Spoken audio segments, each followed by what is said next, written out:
Okay. We're also recording live today, Dan, just so you know. Okay.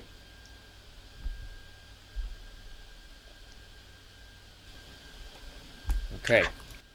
It's working. Perfect. There are currently no moderators.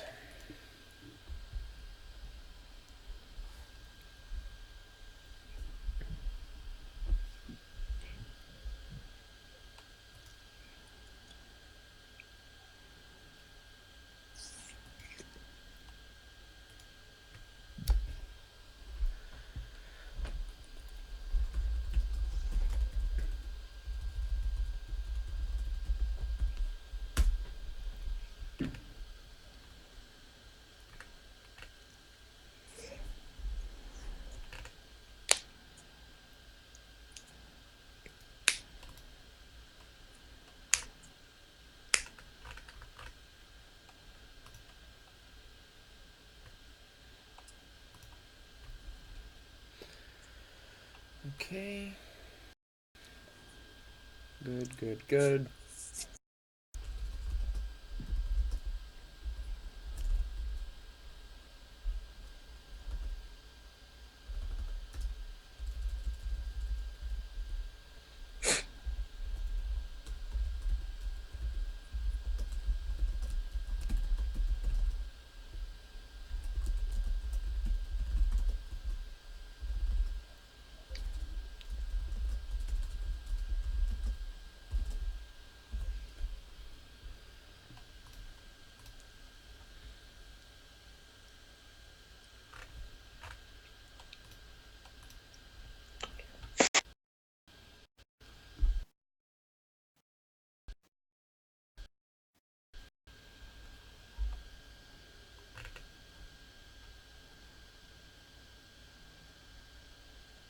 It's got to be working to the max right now.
Grab that. Copy. Oh, just good. Oh, no? Still no.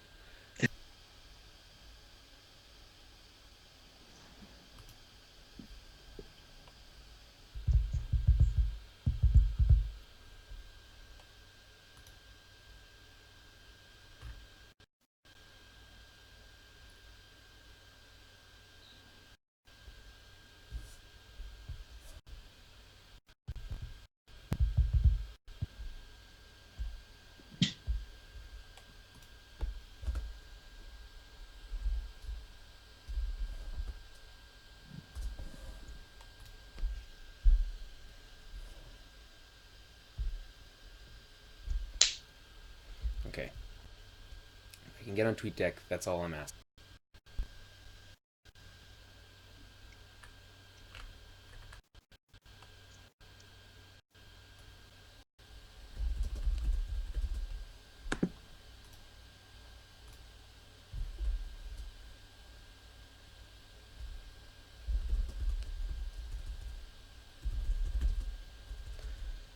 Uh, Perfect.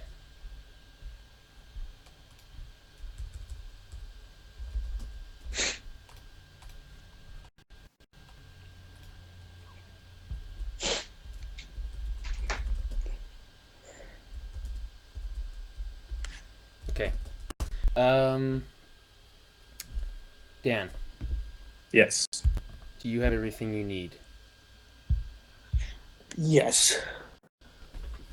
You don't sound very convinced. I had to look around, but I think yes, I'm good. Okay. I just finished reading the notes.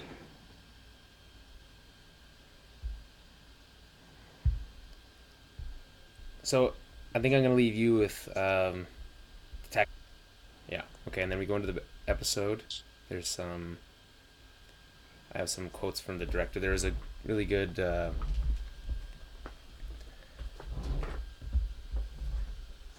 There was a there was a really good interview with the EW guys with the director. So I took a bunch of stuff from that as some quotes and stuff. Yeah. Cool. All right. Shall we begin? We just double check, making sure that all my stuff is. I'm still recording, so that's good. You're still. Need me to record on my end, eh? No, I got everything going on Audacity on this side. I got the live stream going. We got some couple people listening. Chef John and George. Oh, we're live right now. Yeah, right. Let's go. All right. Hey guys, welcome to another Tower of Babel Game of Thrones breakdown. As always, I'm Julian Mush. I am joined by Daniel D'Souza. What's up? And keep up with the chat.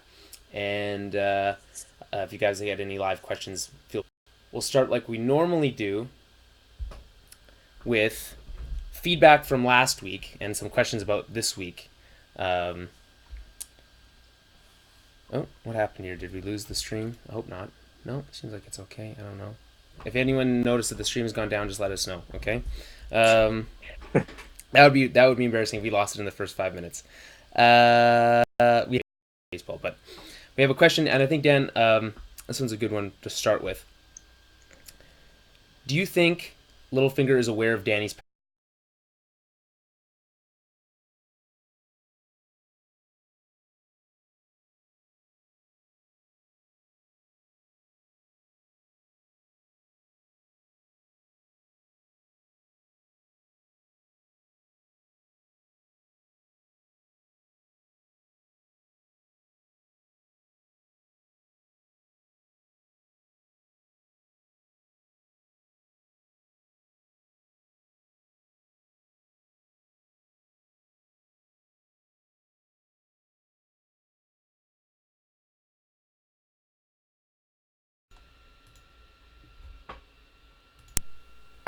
Okay, I think we should be able to hear you now, and let me now open up Audacity. It is doing a lot of stuff all at once. That's why I was thinking I need a new. I'm gonna start over fresh. All right, say something. Audio tech check there, Dan. Check 1 2. Perfect. Okay. Now let's hope this works this time. If it craps out, it craps out. We'll have to figure it out from there. But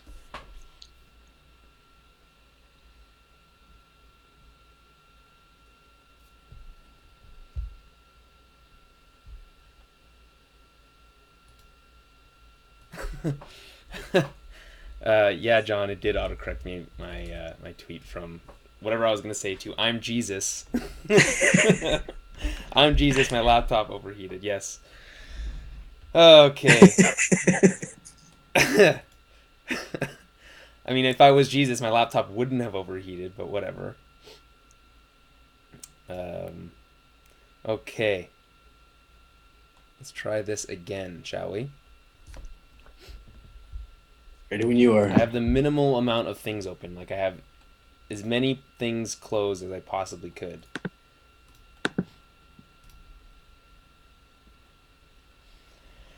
Okay. We were just recording and then the screen just went black. I was like, what just happened?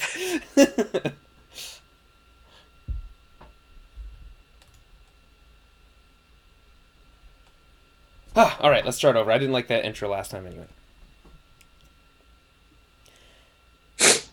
Hello, everyone, and welcome to another Game of Thrones Tower of Babel breakdown. As always, I'm Julian Mush. I am joined by Daniel D'Souza. Yo.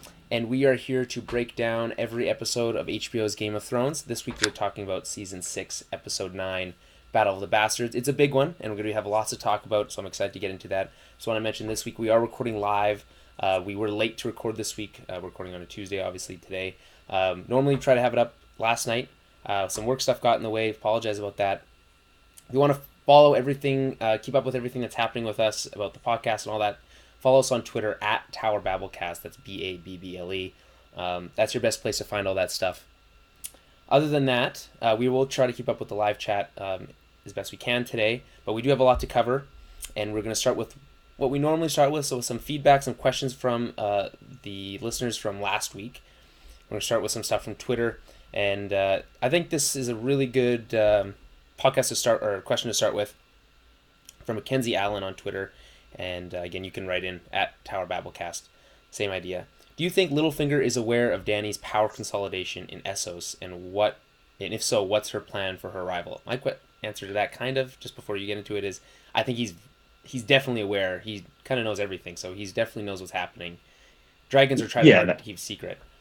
That's the thing. He's shown himself to be the puppet master, so he, out of anybody in Westeros, he would be most likely to be aware of this, other than Varys and whatever. Mm-hmm. But I think he'd most likely be the only one. Everyone else seems more concerned with their immediate situations and not worrying about what's happening in the north, let alone what's happening across the Narrow Sea, right? Yeah. I don't know what kind of plan he would have. He's kind of hard to gauge that way. I mean, yeah, it seems like even when he has a plan, if something doesn't work out, he has like a plan B through C, Also, the thing with Daenerys is that, I mean, they've been hearing whispers about her since season 1 when Varys was on the council, right? Like, there's a very good chance that she stays out there in their mind. So maybe he's, you'll cross that bridge when you come to it, sort of thing. I would think he has something up his sleeve. I mean, you don't hear about someone with 3 dragons and think, that probably won't bother us. Like, dragon's kind of a wild card. It's kind of hard to plan for that at the same time. Yeah, what do you do? It doesn't seem like it seems like it's the ultimate like WMD in Game of Thrones, right? Like, I feel like there is no answer to a dragon. It's not like World War II where you have like your planes versus their planes. This is just like that's it. I mean, it's I guess it's more like a nuke than anything, right? Yeah. We also have another question from Alex Wilkie. Maybe it's Wilk. It's Wilkie. New listener, just getting to the latest episode. I was mulling around on the topic of off-screen deaths, which we talked about last week, because the Blackfish died off-screen and the Waif died off-screen. Do you think it's possible it's an homage to the fact that George R. R. Martin hasn't killed certain characters off in the books yet? What do you think about that? Well, I think it could be. All the deaths that have been off screen are characters that are still alive, and trucking in the books. So that kind of makes sense. I don't know if it's necessarily an homage, but it may be one of those things where the showrunners know the broad strokes, and then this is them taking the story their own direction. So they want to do it off screen, so it doesn't really upset people that much. I don't know. I mean, I don't think they're doing it to try to like save people from being angry or whatever. I don't think they're worried about that. They're just doing the show that they want to do. I mean, it just seems like a weird choice though to do so much, especially like Blackfish at the end of the day isn't that big a deal, but Stannis dying off screen was kind of a big deal. I mean, people were miffed about that. Did he die off screen really though? I mean, they just didn't show his head get cut off. Like that's really the only. Yeah, they showed Brienne swing his sword. Right. I feel like that's enough, right? Like, did we saw Ramsey? Did Ramsey die off screen today because? Or on Sunday because we didn't see him mauled to death? No, we don't need to see that to know that that's happening, right? That one was a bit more straightforward, but right. Yes, I know what you mean. Like so, and I haven't checked back and looked at like, okay, of all the characters who've died off screen, is it exclusively only characters that are still alive in the books, or is there an exception to that at all? I don't know if you know. As far as I can remember, like what are the big ones are the Blackfish, Ramsey, I guess technically, and Stannis. As far as I can remember, and the Hound, but that happened the same way in the books, right? And yeah, they're also alive in the books. I just think that, as far as we're talking about last week, I think they were kind of put between a rock and a hard place with like, okay, you can't with the Waif. How do you film that to make it look good in the dark? Oh, yeah. There's really no way to do that. The Blackfish, although a cool character, this one's harder for me to justify. I feel like because if they could have gotten rid of that scene with the jokes with Tyrion, like that one is fun, whatever. Doesn't need to really be there where you could spend that 5 minutes with a cool sword fight, Mm-hmm. On the other hand, again, the Blackfish wasn't a huge deal, as far as he was like what would you say, like a B level, C level character? Yeah, sure, something like that. Yeah. So there's, yeah, He was not cool, but not really important in the grand Right. scheme of things, or not Correct. as important. I shouldn't say that. be like Braun. You know, I mean, Mhm. it'd be like if Braun died off screen, I would be upset about that because everyone likes Braun, right? Everyone likes the Blackfish, but again, B level, C level character, right? So, um, I don't know. I just I don't think that they're thinking about trying to save the fans from being angry or trying to give like a shout out to George R. R. Martin. Like he gave them their blessing to do what Yeah, they yeah, yeah. will, right? There is definitely a connection there, though. Yeah. I mean, maybe it is just a nod, like just like a little hey, you know, not Hmm. we don't know how you're gonna do it, so we just left it, you know. Yeah. And then okay, so this this has been an ongoing thing now for a while. So remember I talked about two-hander scenes, Yeah. and you didn't like the term, and I don't know where I heard it. I feel like I must have heard it on another podcast or something. But after last week, because I basically like laid out like 80 of them. Yeah, you did a bunch. I had 2 tweets and an email about it. Uh, so I got one from two Dom guys at two Dom guys on Twitter, and this one says a two-hander is a story with 2 equal protagonists. You wouldn't describe a scene as a two-hander. So I did look up. I did look up. You actually need some research. I looked it up, and he's not wrong. I feel like there's some wiggle room where you could say that it's a story. It doesn't necessarily mean a like. You could describe a scene as its own story, right? So you could maybe, if you really That's a wanted, stretch. could describe a scene that way. I guess in the most like strictest sense of the term, a two-hander would be just like think of like a play with just 2 characters the whole time, right? Mhm. That would be, or that movie we watched the other day, Sunset Limited. Sunset Limited. That would be a two-hander because that's the whole movie. Yeah, it's Great just movie, one-on-one. Yeah. right? So yes, I feel like I am wrong, but I'm not like completely wrong, and I feel like I'm not gonna give up on it. And then I had another one, Andrew Gagnon on Twitter also. He said this one's just a joke. A two-hander is a vicious slash in hockey or a term used in pornos when someone is well endowed. Yeah, it's not wrong. I mean, again, not wrong. I'm a little off topic. And then I felt a little reassured because Lane, sure, it's a tough one. Sure. It's just a lot of ers. It doesn't really roll off the tongue well. Sure. Anyway, Lane wrote in, and you can write into us at our email address at towerbabblepodcast@gmail.com, like Lane did. Love the podcast. I was listening to episode 8, and I wanted to add the Jaime and Tyrion pre-trial conversation to the list of Jaime's 2 great two-hand scenes. I know that term is not embraced by everyone, but I think it's great considering Jaime only has one hand. I love that. Yeah. Nice. That scene is another that puts Jaime in a new light, and I think it puts 2 brothers who have great charismatic storytelling together. And I totally agree with you, Lane. Absolutely. That is another one I did leave out. It's just one that was 2 seasons ago, so it's my memories of And there's so many as well. I was thinking about like, man, it was so it's it's been 6 years since the show started. I was thinking I was 20 years old when the show started. I was just thinking about that, and I was like, wow, like that when you frame it that way, it seems like Really? Yeah. Yeah, I guess, yeah. it's insane. Damn. Right? So, and that scene between Jaime and Tyrion is really good. I forgot about it. Basically, any scene with Jaime almost these days is Yeah, good. So. I'm standing by this. Jamie is the most interesting character on the show and in the books. Jamie and Tyrion, I guess, but Yeah, I mean they're just more like they have more dimensions. there's so many layers to them. And like you watch season 1 or you read the first book, and you're like, oh yeah, that guy's just a douche, and like you have him pegged, and then you get to know him, and it's so much deeper than that. It's awesome. Yeah, I mean, he's a douche in the first 2 seasons, to be fair. Yeah. Okay, so that kind of covers my little bits of stuff that I put together. So you had a couple emails that came in that you responded to, and this one's from Mike from the UK. And this one's a shorter one. What's this one about? It's just that the little joke that Tyrion had when he was trying to break the ice between Missandei and Grey Worm.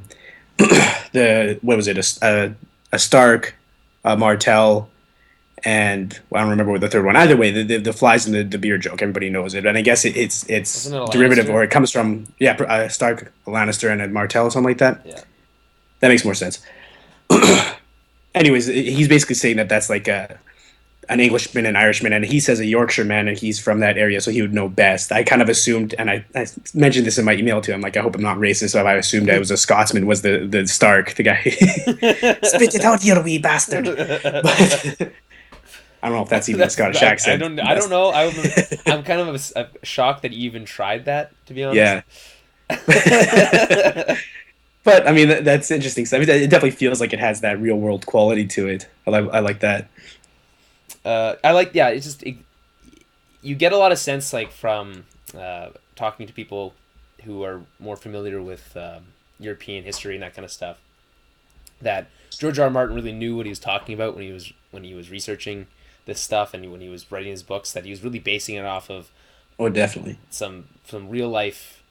I don't know too much about it. Like, I'm not a history buff, but I think it's not so loosely based on the War of the Roses, like the series as a whole, and then a lot of the northern stuff and a lot of the clan stuff is based on Scottish history. Like the Red Wedding is based on us, like, two Scottish clans, like, basically doing the same thing. Like, they invited them there and then murdered them. Okay. Some along those lines, but I don't know the specifics. Okay. So, all right. So next email from Kyle Nolan. He's asking about Wildfire Storage.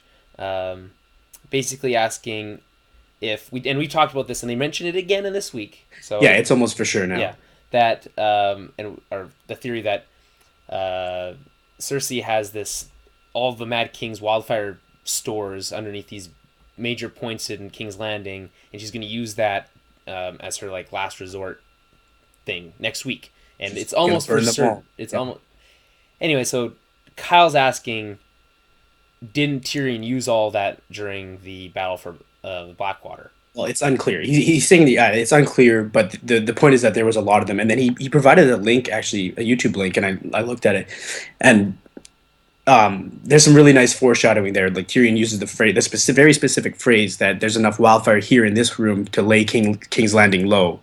So I feel like if there is a fire next episode, that's one of the bigger things that they probably have been building towards, and they could have been foreshadowing it all the way back then. So are you saying that there's a chance that King's Landing is just completely destroyed, like the whole city is just gone at the end of next week? I think that would be a really crazy way to end the season. Yeah, for sure. And also, I was answering an email earlier today to Josephine in Sweden, who's written in before, but. I remember in season 2, when Daenerys is in the House of the Undying and she has all those weird visions while she's going through all the rooms, there's one point where she comes to the throne room in King's Landing and it looks kind of like destroyed and it looks like it's snowing. Right. And even at the time, I remember people thinking that maybe ash is not snow. Mm-hmm. And that could be another foreshadowing to what we're going to see next episode. That's true. That's a good point. I do remember that. I remember thinking that was... I remember at the time not having any clue of what was happening. I think it's what I was trying to get at. It's really, that would be quite the way to end. I mean, I the quote from the director from this week's episode is that next week is just as epic as this one's, but in a different kind of way. But if you take that at, like, face value, you'd say that King's Landing blowing up would be epic in the same kind of way. Well, it's epic. I guess it's not a big battle. It's more just epic, like that changes the whole game, you know? Mm-hmm, mm-hmm. Well, I think that covers everything. Oh, wait, no, we have one more. An email again to @TowerBabblecast. This one's from William Eck. And we got a couple emails on this particular topic, but I took this one. And it's about Aria's behavior last week, or I guess the week before, episode 7, when she went for a stroll and was gazing at the sunset.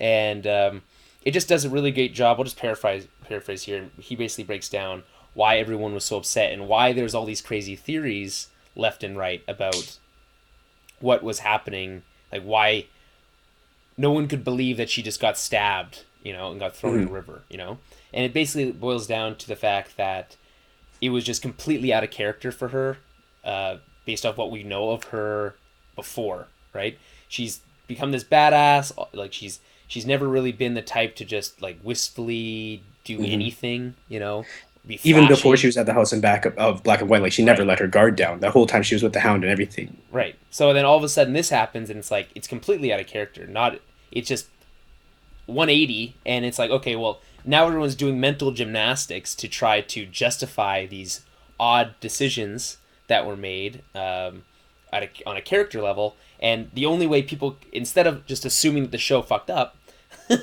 in making a weird decision like that, instead they're like, well, okay, so this has to be what's happening, or blah has to be happening, or maybe that's the faceless man, or all this stuff, and it turns out it's Occam's razor. Yeah, it's Usually. much more simple than that. Yeah, it's usually the simplest answer is the correct one. Oh, okay. So let's get into this. It's a big episode, so there's a lot to talk about. And I guess again, we're talking about season 6, episode 9, Battle of the Bastards. Obviously, episode 9, traditionally the big battle episode. You could say it's been done now. This is the third one. Yeah, the third one. Although, was it Hardhome? Wasn't episode 9 though? Wasn't Hardhome was the 8th episode. It was right before, I believe. Yeah. So they kind of flipped it on its head last year. But we had Blackwater season 2. We had Watchers. What was it called? Watchers on the Wall season 3. Something like that. And it was the big battle at the wall. And obviously this one eclipses that in every way. I can't the wall one was pretty intense for what it was, but this is in my opinion just leaps and bounds superior to that. So the director this week is Miguel Sapochnik. I did some practice on that one. Yeah.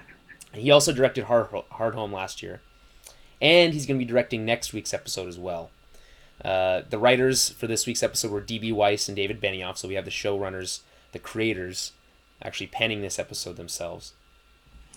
And we're going to start in Marine. We're going to do all the Marine stuff, and then we're going to get into the Northern stuff. And I have some quotes from Miguel Sapochnik about this week's episode, and specifically right now on the dragon sequence, and then I have some more other bits from later on. And these quotes are via EW. That's right. And so, yes, that's right. It's from the EW. They did a really good interview with him. So for this sequence, David and Dan, so David Benioff and D.B. Weiss. So they want to see, what they wanted to see was a demonstration of what's to come. So I tried to approach it in the most elegant, epic movie way I could, and to me that's pretty ominous about a demonstration of what's to come. What do you think? What do you make of that quote? I mean, that's got to be Daenerys coming to Westeros and kicking ass, right? Kicking ass and taking names. That's what those dragons are meant for.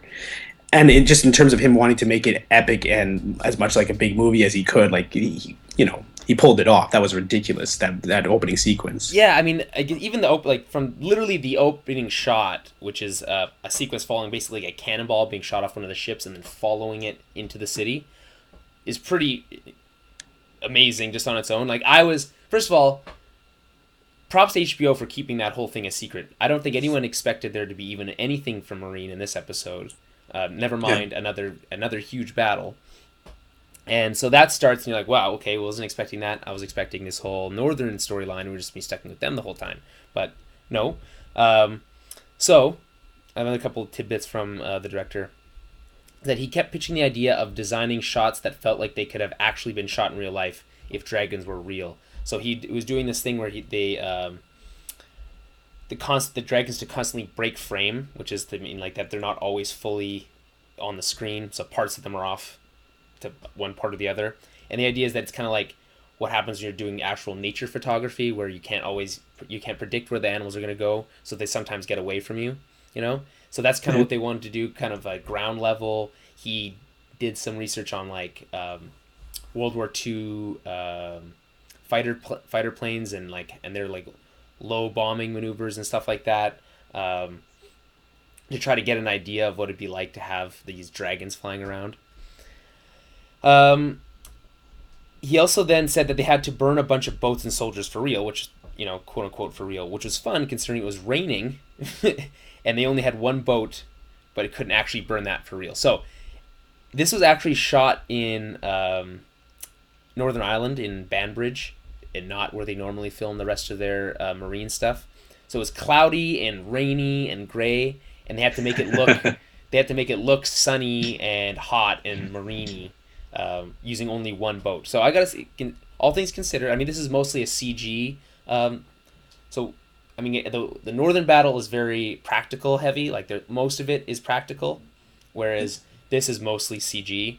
I mean, they built basically a riding, one of those mechanical bulls for Daenerys to ride, and then the rest is all CG, and it looks pretty great. Like the dragons look amazing. It's nice to see the other two kind of show up again. Drogon's huge, obviously, but the other two not as big, but still impressive. Pretty close though. Yeah. Are you surprised that they've been stuck in there this whole time? Like he unchained them like this is episode 2 of this. Yeah, but they like burrowed their way out. I guess it took a while. Is that what you think was happening? I always imagined that there was just a wall that they just decided to break out that time. It did look like, it's hard to see in that sequence, but it did look like that was a door that they were eventually breaking out of. Okay. Yeah, it is from far away. But how crazy was that dragon stuff, right? Like, it's like they show up. She says you get the great Dracarys line, and then just burn everything. Because and I said out loud at the time, like, finally, this is what we've been waiting. This is what we've been waiting for I guess 5 seasons since the dragon showed up at the end of season 1, right? Like you think about it, and we've been teased. We kind of got a little bit of that last season in the fighting pits, right? But yeah, I mean, you had Astapor. Astapor was close, but even then, that's just they were tiny back then. Yeah, small scale, right? And this is like okay, and then you really kind of get the idea of what they mean by a demonstration of what's to come, a show of force, even. I got the impression that they burned a lot more than just like a couple boats. I guess they needed to keep some of the boats for themselves, is the idea. Yeah, they're gonna take that fleet plus whatever Theon and Yara provided, and have close to enough to house their army. So let's get into the scenes themselves. We start with Tyrion and Danny, and Tyrion needs to kind of explain himself. And as he usually does, he's pretty good at it, and he talks his way out of the doghouse, as it were. I did enjoy following his logic about how the Masters couldn't allow Meereen to succeed because of what it represented. It made sense. You're at the same place where like you understand like Tyrion fucked up, but at the same time, his explanation's just as like it makes just as much sense, you know. So you're like, okay, you can buy it. You can understand why Danny might buy it. She's kind of like, she seems a bit changed, no, from the last. She seems very changed. Hey, almost more chipper in some weird way, which is like she seemed a little angry at one point in the scene. I feel like she cracked a smile at least 3 times in this episode. So that like she was enjoying burning them and well, there's the scene obviously with Yara that she seems like genuinely having a good time, you know. And even by the end of this scene, like they're like, okay, so she's like, okay, maybe you're right. What's the plan then? You know. It's important to note, I guess, from the scene that a bit of foreshadowing that Tyrion lays out about when he talks Danny back from basically her initial plan of burning everyone alive. Because she can now, yeah. Yeah, so he explains basically that what we talked about last week in regards to the stashes of Wildfire that Danny's father, the Mad King, had stashed around King's Landing. I guess it's important to note also how specifically he referenced the Sept of Baelor when he was talking about like specific locations, you know? I feel like that's it. Yeah, it's there. It's the Red Keep. It's all the mainstays. I know, but also the fact that that's where we know is where the trial's going to be. It's the least subtle foreshadowing you'll probably see on the show. I'd have to think, because they brought it up now. I guess this is really, is it the first official time? But there's a couple between last week or 2 weeks ago and this week, I guess. But it's been like you said, Bren brought it before. And Bran's flashbacks, like this is just the episode directly before what we presume is going to happen. Right. So it's a little on the nose, but that's all right. Yeah. But even then, it's not really, because if you're not... Yeah, it's the other side of the world, and it's not really... Yeah, and if you weren't listening to our podcast, for instance, you wouldn't know to think of that as a foreshadowing. Right? So... I guess what's the plan here, I guess, is the... Oh, wait, so before we get ahead of that, I don't want to get ahead of myself here. Um, we had a couple more tweets. This one's from Robert at Pojo Blade, and all it says is Cersei kills everyone in King's Landing with wildfire confirmed. I love that. Confirmed. Just It's done. confirmed. Yep. It's happened. And John Bennett, friend of the show, Tyrion, with Tyrion talking about the hidden wildfire, this pretty much confirms to me Cersei is going to burn everyone, including Tommen. If it does, will Jaime finally realize how evil she is and wash his hands of her, or maybe even kill her? I feel like that's two very different things. Okay, so yeah, first of all, I think we both agree that something's going to happen with wildfire. Either she's going to be stopped from using it, or it will be used. Either way, something big is going to happen next week, right? We can all agree on that. Sure. Do we think if she succeeds, does Jaime realize what's wrong with Cersei, how crazy she is? No, I think it's pretty clear at this point that if he wanted to, he could have seen that already, but he chooses not to, for, I'm sure, many reasons. And I think Cersei burning King's Landing to the ground, even burning Tommen, if that happens, like that won't change Jaime's mind. He's the only thing that she cares about, or that he cares about in King's Landing. But like we talked about last week, if she were to die next week, I think that would be a big one. Yeah, like it could. How's she gonna get out? Like there could be an accident. That's more likely in my mind. Right. So her plans might flip on herself, and then she's gonna be the one that gets killed. Right. Like every other plan's kind of backfired on her, so this one would be the ultimate backfire, I guess. Although that prophecy with Maggie the Frog still has to pay off fully. With every one of her kids dying? Her kids dying, and then the Valonqar as well, but I don't know. The what? I don't know how was that not? I don't know. Never mind. I don't think that was part of the show. The Valonqar thing. It's hard to keep track of these things sometimes. That's just a made-up word. All right, cool. Anyway, I think that covers that scene. Let's move on to Danny and the Master. So we skip ahead to another scene, and this one I like the way that the scene played out. So you have them. We don't know what the plan is going to be, and then next thing we see them is all them, having a parlay. By the way, this is the first of two that we get this week. This one plays out much differently than the second one does, but it kind of starts with playing out like, okay, here are the Masters laying out their terms for surrender because they think they have the upper hand. Yeah, and they have the city surrounded. Right, yeah. It's not the most. I mean, they basically want everything. Is what's happening there, right? And then you get like, oh, that's weird. Like what's the play? And then you find out, no. It's the term. They're going to be negotiating the terms for their surrender, and it's not going to be much negotiating at all. She basically Drogon flies in from out of nowhere. She jumps on his back, goes and burns down the ships like we talked about, and then leaves Tyrion and Grey Worm to have like their own kind of hero moment, right? Where they basically lay out what's going to happen. Grey Worm kills two of the Masters. One sick one swipe blade move, and then that's what they call it. Yeah, the old sick one swipe blade move. Yeah, absolutely, the classic. And then Tyrion gets to kind of do his thing, which is just talking. He just tells him the politics. Yeah, basically tells him, go back to where you're from. Tell them what happened, and what is there anything else I'm missing? Just tell them what happened and know that that's. Tell them what happened. Tell them that Meereen is free and they are not to take up arms against Meereen ever again, sort of thing. And if they do, dragons. Fair enough. Okay, perfect. So, anything we're missing in that scene? I feel like that's pretty much. It's pretty all straightforward. Danny returns with dragons. Oh yeah, there's the cool shot of all the horses charging on the city. The Dothraki screamers. Yeah, they did remind me of a lot of like the super stereotypical Native American style. I've always thought, again, based on how Martin, bases a lot of this in real life or in art, in history, right? Yeah. I've always thought of the Dothraki as sort of like the Mongols. Mm-hmm. Okay, interesting. That's just me. Okay. We also have a scene. Follow up. They lose. The Masters lose. Danny has dragons. There's just. I feel like you're attacking with wooden boats. You're gonna lose. Against something that breathes fire.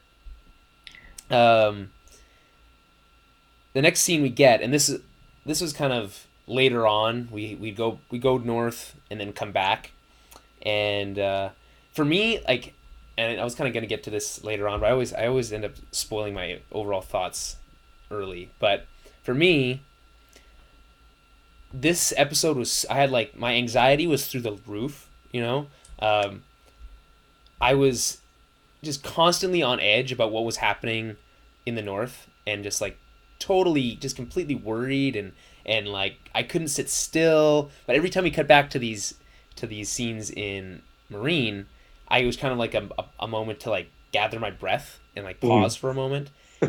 And so maybe that colored them at being a bit better than they maybe were, but it was just basically good guys winning, so it's hard not to enjoy them, you know. And then of course we get this scene that cuts back, and it starts just with Tyrion speaking, and we don't know who he's talking to, and it's just basically saying, "The last time I met you was in King's Landing, or sorry, in Winterfell, right?" And I'm thinking maybe it's Arya. That was a possibility, because you're not sure. You're kind of, your head's kind of like, well, you know, where's it gonna go? Maybe it's, but then no, it's Theon and Yara. And we kind of predicted that it might be this quick. Yeah, I mean, they were on their way to Slaver's Bay already, so makes a lot more sense than Arya. Right. So they get there, and this is such a fun scene. Like I already mentioned before, I think Danny cracks a smile like at least 2 or 3 times.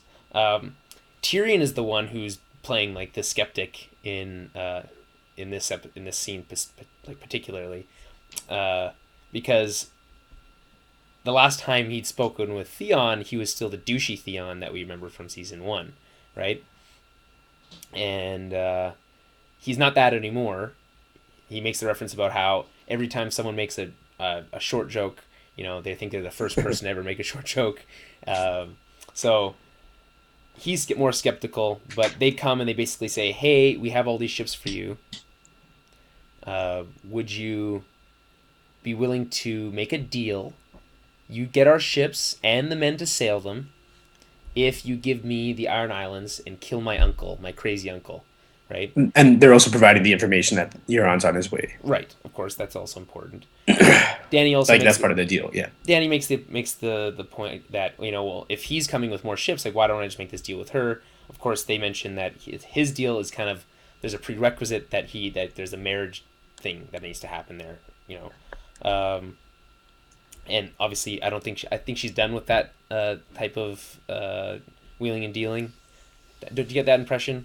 Yeah, she's definitely not gonna take another marriage just to placate a certain group of people, or to win her an army. She's, you know, if people don't like her or don't want to do what she wants them to do, she'll just burn them at this point. That's kind of her thing. I'm surprised that Theon and Yara, though, didn't help, like, weren't part of the battle. I kind of assumed that they would be coming from the back and you know, help fight, because they have a naval, like, they have a fleet, right? But they arrive after the battle and just arrive as beggars. It was kind of weird, but yeah, I mean, yeah, I think it was, for such a busy episode, there's so much stuff happening. It would have made more sense for them to come and, like, they wouldn't have been saving the day, but they would have been, you know, fighting for Daenerys without ever having met her, and that would have gone a long way in terms of their negotiations. I mean, it seems to me like that's kind of what we predicted. That would be the epic moment, but instead the epic moment was the dragons. So I'm okay with it. Let's just skip to this scene, because this is that's really what's the important part of the conversation. Sure. Yeah. Right. And I feel like the chemistry between Yara and Danny in this scene is just like, it's palpable. Like, it's so good. Yeah, there's a little bit of flirtation there. Yeah, I would say, yeah, it's even a little flirty. I was gonna say that. And I guess there's one more important note. I guess they say Yara wants to be like a free state. That she wants if she helps her get the Iron Throne, she wants the Iron Islands to be their own free country, basically. Their own kingdom, yeah. Yeah. So Danny's willing to negotiate on this term, but if that's the case, the Iron Islanders have to give up their raping, pillaging, and reaving. Is reaving just both of those things combined, or what's the? I think so. Yeah, sort of. Okay. I would say reaving, like, it's from boats. They're reaving the shore, but okay. I think I really like that word. It's just reaving, you know. And I just, again, it's this. This comes to something I'm going to talk about later, but maybe something's being maybe too easy. But these are all ball characters we like, so it's easy for me to get behind them agreeing to things. I mean, Danny has the line about leaving the world better than they found it, and they all had terrible fathers who left the world Worse than they found it. Right? Obviously, it's simpler, but is this too easy for Theon and Yara? Is it too easy for Dan? I don't think so. I think they set this up a little while ago. She needed the ships. They come with theirs. I mean, they didn't help with the battle, but here they are. Now they have 2 fleets to a certain degree, enough to get all their soldiers across. Yeah, I think they said close to enough. But I think, like this, I don't know if it was easy. I think they both sacrificed enough in order to earn this. What's going to be interesting is what they're going to do about Euron. I don't think Danny's strategy of just having a dragon burn the one boat and probably kill Euron is enough. You know what I mean? I mean, again... You can't do the same thing twice, is what I'm saying. Well, I guess what I'm saying is why not? Because what did we just talk about? What is the biggest... Exactly. Like, it's the WMD. Like, you were in wooden boats card, yeah, against a dragon that breathes fire. It's kind of... However, Euron having traveled the world and is... they don't really display this in the show, but he's familiar with magic, suffice to say, right? Okay. So he may have a trick up his sleeve in order to bind a dragon to him, or something like that. That would be intense, I guess. Like, I just don't see him being caught off guard the way the Masters were. Maybe. Oh, sorry. I got some vacuuming going on over here. Apologies. Okay. So, is there anything that happened Marine that we want to touch on before we... I guess there's speculation. Like, where do they go from here? I think it's pretty clear, isn't it? Are they ready to just pick up and leave Marine? I think so. Yeah. I think by episode 3 of next season, they're in Westeros. That's my prediction. Really? Yeah. I'll probably forget that I made this prediction because it's a year from now. But, yeah, episode 3, I think that they're fully on Westerosi soil. Maybe even in... where would they go first? Dragonstone. Yeah, probably. But I mean, I don't think there's anyone there. That's just where Aegon the Conqueror started, and there's a whole the repetition of history theme in the show, yeah, and the books. But yeah, I think. Do you have another alternate take on that? Do you think that's not? I don't know. I guess ostensibly her house is pretty much in order in Marine. I would say that she probably leaves Missandei and maybe Grey Worm and some Unsullied in Marine to kind of rule. She's not just going to leave the city unguarded. Yeah. And Missandei, would carry on Daenerys' spirit in Marine while she takes her army and retakes West. I don't think Missandei would make a very good, she's got the soft heart, but like she would never allow slavery to arise again, that kind of stuff. I don't know. Or Daenerys goes first and burns young Kai and Astapor to the ground, then goes to Westeros. That would solve all the problems in Slaver's Bay. Okay. So, can we move on to then the north? Yeah, I think so. Good, because I want to. There's lots of. It's pretty crazy that it's a testament to how good the stuff in the north was this week that we want to breeze through this otherwise epic monumental stuff with Danny and the dragons. That's the low point of the episode. I mean, it's low. It's all relative, I guess. That's what I'm saying. Like it's a great episode. It's just this stuff was so much. It can't be matched, All right, so I have some facts and figures, also courtesy of EW, of the battle itself. This is all behind the scenes stuff, of course. 600 crew members, 500 extras, over 25 shooting days, 160 tons of gravel, Jesus, 70 horses, 65 stuntmen and women, 65, 7 principal actors, 4 camera crews, and we don't know how much, but I guess I'll just read the quote here. How much did this episode cost? We don't have an exact figure, but Thrones Season 6 costs north of $10 million per episode, and that's considered very much an average.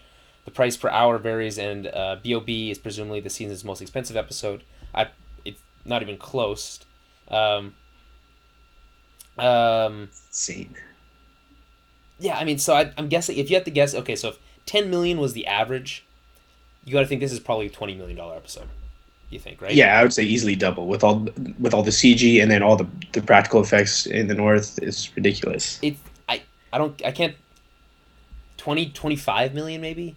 I'd go upwards as I would say I would go as high as $30 million for this. I mean, I don't know much about TV budgets and how to. I would just yes, understand that this is basically on a technical level, entirely unprecedented for television.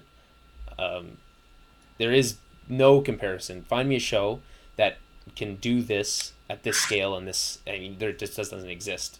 Mm-hmm.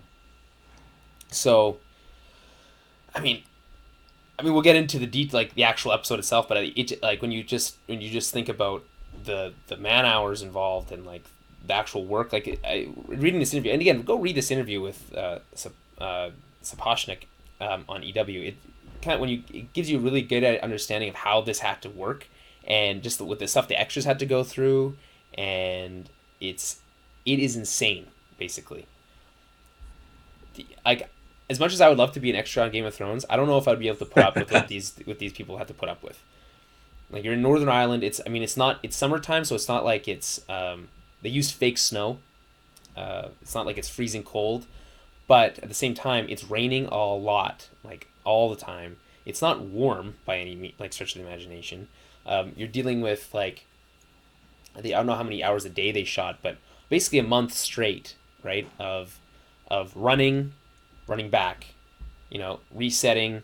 You're covered in dirt and heavy armor, right? I can't imagine. I couldn't even imagine. It'd be probably the closest thing you'd actually get to actually having a battle like that. So a couple extra tidbits from that interview, and he said this is the most logistically complicated thing he's ever been involved in. And this is again Miguel Sapochnik. They looked at a couple different films and other things as reference. Akira Kurosawa's Ran, so a Kurosawa film was always a good pick, as a large influence in the filming of this episode. They wanted to give the viewer the perspective of being on the ground for this type of battle, as opposed to the large aerial shots we typically see from from blockbuster films. You know what I'm talking about, right? You look at. We were talking at the bar just the other day about what was it? That shot where you could see the car in the background. Oh, we were talking about Braveheart. Yeah, we're talking about Braveheart, and there's some there's a pretty amazing battle sequences in that, but at the same time, it's like there's a lot of aerial shots and not even good ones, obviously. Yeah. So this is a completely different approach. It's much grittier. Yeah, it's gritty. It's visceral. It's raw. It's down to earth. That's what makes it that much more intense, though, and it's almost hard to watch at some points. Yeah. It said, quote, initially we based BOB on the Battle of Agincourt, which took place between the French and English in 1415. But as needs changed, as did budgets, it became more like the Battle of Cannae between the Romans and Hannibal in 2116 BC. So 216 BC. Sorry? 216 BC. What did I say? 2116? Oh, yeah. No, Yeah. 216 BC. Yeah, that's right.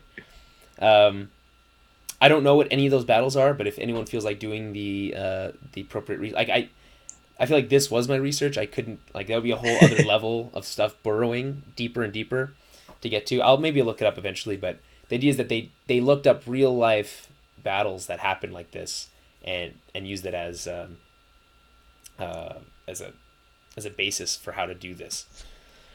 The strategy and tactical aspect was a key thing for David and Dan. They wanted to specifically focus on that, so we could really see the way Ramsey ensnares and outguns Jon in almost the exact way, the same way Davos had planned to defeat the Bolton army.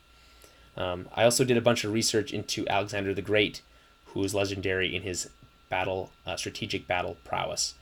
That is I guess the biggest takeaway there is, they draw out a plan, they show it to us on a paper, on a map, and then we get to see it happen, but in reverse, because Yeah, John does exactly what he's not supposed to do. Right. This next couple stuff I really like. So based off the outline, they had guessed, like this before they got a full script for this episode. Based off the outline, they had guessed 28 days of shooting, minimum. They were told they would get 12. When the script actually arrived, the guess that they had, that their like the crew's guess, was that they would need 42 days of filming to get it all, right? So they had to go back and had to look at the script and like keep the most important parts. They have to cut out. I would love to see. It would basically be a full movie. I think if you the original script closer to it, and they had to cut out a bunch of stuff to make it work, and then they obviously ended at 25 days, like I talked about. That's still insane. That's a month straight of shooting for 1 hour of TV. One of the most evocative shots of the episode was completely off script. Miguel was worried that and again, this is all quotes. Miguel was worried that in the remaining time he had left, he wouldn't be able to complete the script as written. So he wrote an email to Weiss and Benioff, and they approved the change like 15 minutes later. So he basically got down to crunch time with 3 days left. It was pouring rain. They weren't able to, it was just taking twice as long to get everything done. And he looked at what he needed to get done. He said, this isn't going to work. But he had a plan for something else, but it had to start the next day. Otherwise, it wasn't going to work, right? And it was just being to go completely off script. And the part that they went off script on is probably one of the best parts of the episode. And this is from Sapochnik. I think that this section of the fight, in which Jon is almost buried alive by a stampede of panicking wildlings, turns out as one of my favorite little moments in the sequence. No visual effects, no fighting, just Kit giving a stellar performance and a crazy top shot as he pushes his way back out. We affectionately called it the rebirthing shot. And what do you think they mean by the rebirthing shot? So I mean, I've heard different interpretations, but I want to hear yours first. Well, I think that's pretty straightforward. It's him coming out, like being born. It's like it's Neo being born into the real world sort of thing. He's reborn. The one I heard that I liked, and I don't remember where I read it. It might have even been in this interview. I can't remember, but basically saying that when Jon comes back to life, he doesn't care about anything. Like he doesn't care about his own life. Specifically, He doesn't care about his own life. And this is, he gets to the point where he could die. If he gave up, he probably would have died there, right? Mm-hmm. But he found the will to fight for his life again. Yeah, he had to literally climb back up. Yeah, that's smart. I like that. Then here's an interesting one. I think this gives a good insight into what we see later. This is a question from EW. When Ramsey is playing his hunting game with Rickon, was Jon Snow his true target there? And the answer from Sapochnik. Absolutely. In the scenes leading up to the battle, Sansa warns Jon not to fall for Ramsey's tricks, which is exactly what he does. Rickon's death is all just a ploy to bait Jon, and it's incredibly successful. So, I mean, the idea is that, he was... I kind of interpreted it differently. Was he trying to shoot Jon with an arrow at that exact moment? No. But he did fire, a ton of arrows at him, 2 seconds later, and he's lucky he didn't die there, basically. His horse doesn't make it, so just think a little insight there. All right, so let's get into the actual scenes themselves. So before the battle, we have Jon, Sansa, Ramsey. This is the second of two parlays, and this one doesn't go, like I said, as smoothly as Danny's, although both villains are offering terms of surrender. That's kind of a through line there. It's important to point out that the twisted doppelganger that Ramsey is to Jon, it's easy to forget that they have so many similarities because of how much everyone hates Ramsey, right? But they're both, bastards from the north. Yeah, use the episode's called. They both covet their father's seat. Right. Their family is important to them. They both have big dreams. They both use the they've both risen through the ranks fairly quickly. It's pretty funny how much Ramsey uses the term bastard. Though, like you know that it's something that he's not proud of, and he finally gets to use it against somebody else, right? Because he's been hearing that his whole life. I think at the same time, I think Jon has come to terms with that. He's totally okay with it, so it doesn't even bug him. Yeah, that's what Tyrion taught him in season 1. Like, make that your shield, make that your armor, accept that that's a part of you, and then they'll never be able to use it to hurt you. Good reference. And then, of course, we get the starving dogs. He starved his dogs for 7 days, which is a good, and again, some more foreshadowing for later. Jon offers Ramsey the chance for a one-on-one combat in this scene, rather than going to full-scale war. Of course, Ramsey refuses. Jon gives his reasoning. He's why he does that later on. That he wants to show that he's not willing to fight for his men, and hope to put that in like that into the minds of his lieutenants, basically. Yeah, because the idea is that maybe not the Bolton men, but the Umbers and the Karstarks could conceivably turn against Ramsey if they don't believe in their leader, right? Yeah. So he, again, Ramsey he's not an idiot. He makes this say, hey, I've heard stories. You're apparently a really good swordsman. I'm not going to do that. I have more men than you. I have Winterfell. I'm not going to do that. And that's probably the last smart decision Jon actually makes in this episode. He makes a lot of dumb decisions, unfortunately. Yeah, little emotional decisions. Continues the long-standing tradition of Starks making stupid decisions, including Arya's only last week or 2 weeks ago. So I guess the last part of this scene is that Sansa makes her kind of her exit with a lot of fanfare. You will die tomorrow, Lord Bolton. Sleep well, and then rides off. It gets like stark contrast to pardon the pun, stark contrast to the Sansa we knew from early. Of course, season 1 thing, but even earlier this season, I'd say she was even more determined. Yeah. It's good to see her, though. So, we have another one. War room. We're in the war room. Jon and Davos design their battle plans. It's important to note again that, like Stasnik points out, that they fall trapped with the same plan that they lay out for Ramsey's army. And they lay it and show it to us. My question is... exactly the same thing. Yeah. Come on. And then my question being is, do they always have like a drawer full of little like wooden pieces that they can use? Like they always seem to have the appropriate ones. Like they have these because they were all painted to look like they were carved and painted, yeah. Right? Like who's doing these carvings? Like do they have someone specifically? Okay, so it's new war. Like it's not like all the war's always the same, right? So I guess that's kind of, not nitpicky. How else are you going to plan a battle? You can't just use rocks or something. Oh, you have to know what people... John Wenzel says rocks.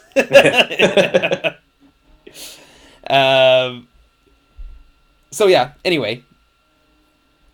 They plan it out. Tormund wants nothing to do with this tactical strategy bullshit.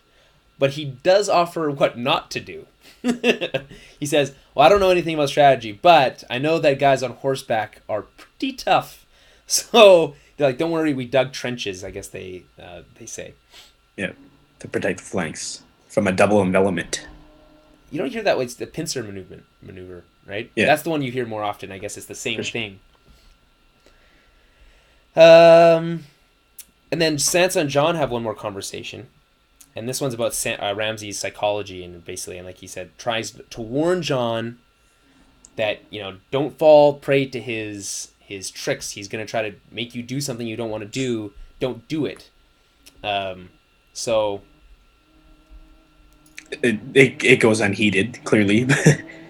Yeah. I would just say, though, like, both Jon and Sansa in this scene, like that, in terms of the acting, I found that scene to be very emphatic. I don't know why. Like, Sansa, it's not that I don't like her, but I always found her to be a little stiff, Sophie Turner, and she was amazing in this scene specifically, in this episode overall.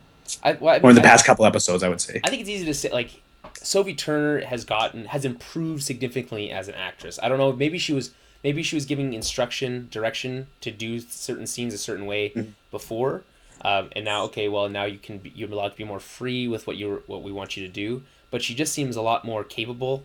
Like she could carry a scene in a way that she was never able to do before. I mean, just look at the last the last scene of this episode, and that gives you a pretty good idea, right?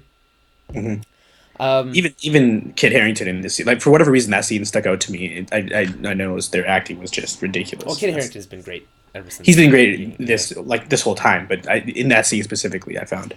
So again, you got to feel bad for Sansa here because we know what she's been through, but I'm still frustrated with her still not telling him about Littlefinger, right?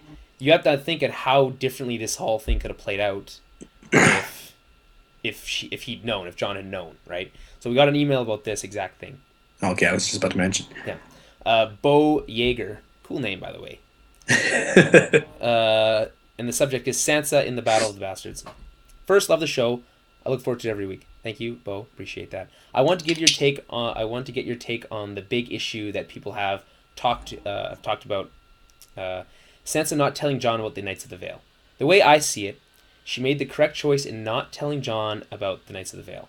If she had told Jon, hey, there's a chance that there might be a massive cavalry force available to us if we wait, then Jon, and this is the most important part, Jon likely would have delayed the attack if Ramsey saw his 2-to-1 advantage diminish to something closer to 1-to-1.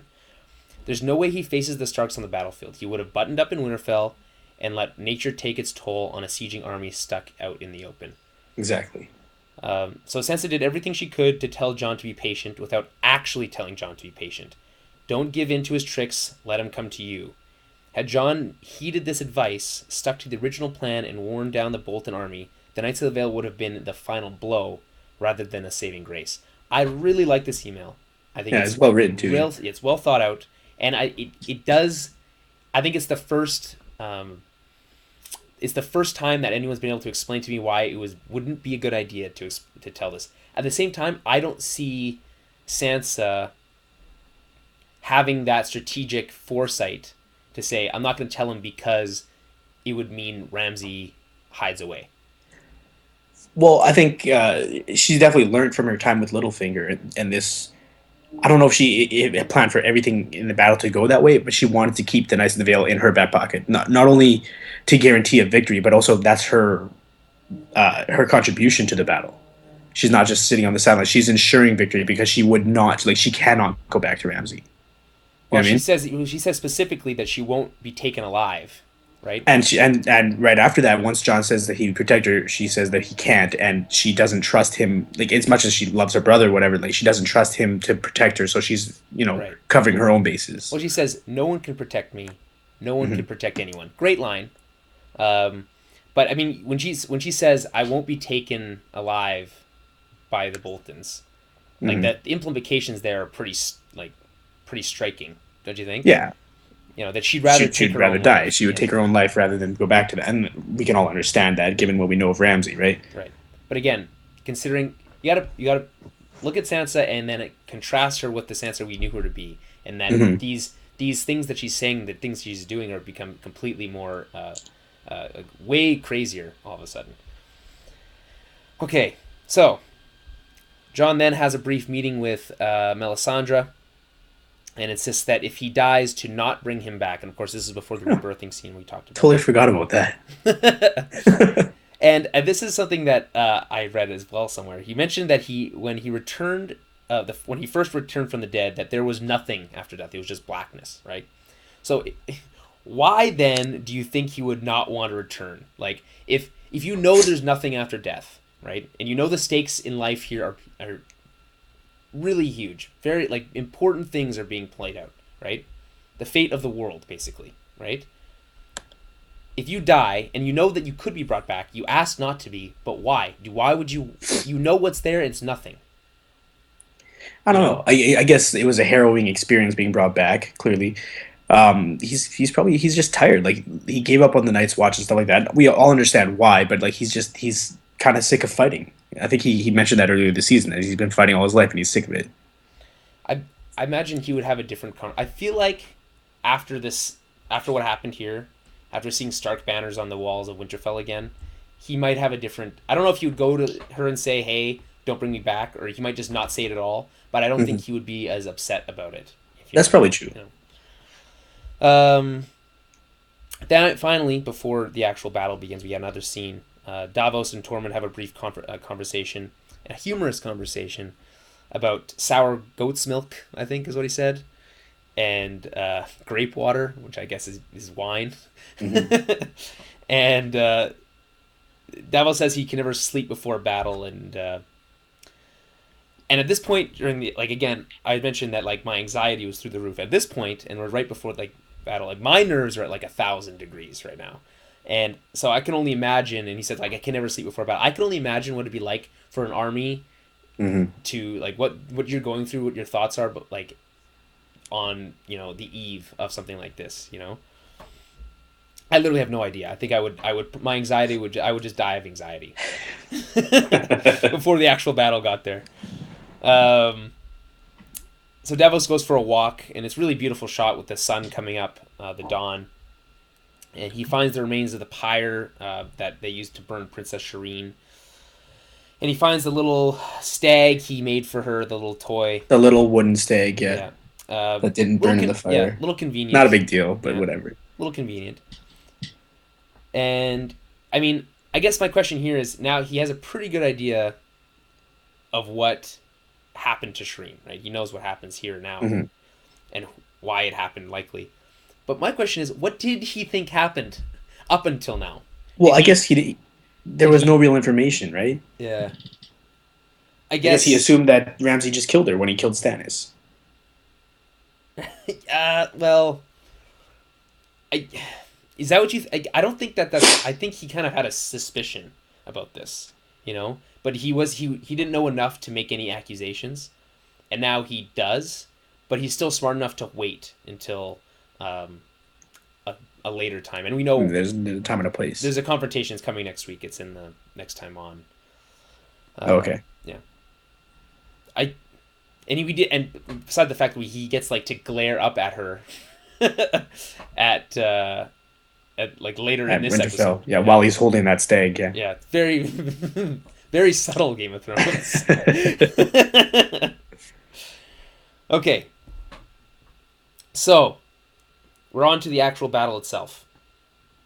Unless there's anything else you want to touch on before we get into this. Let's get into it. All right, let's get into it. So Jon and his army arrive and find a few flayed men on fire. Not really surprising anyone there. Kind of expecting that. But then Ramsey brings out Rickon. And again, this is a part where you want to believe really bad that he's going to make it. But your heart of hearts knows he's for sure going to die. Even Sansa says he's doomed. They lay it out for you. He's as far as they know, he's the last trueborn Stark heir. Son, yeah. Yes, to carry on the name. And we got an email about that one as well. And I guess we'll get to it later. But he's more of a threat to Ramsay's claim to Winterfell than anyone else is, really. So again, you hope that he's going to make it, right? But he's not.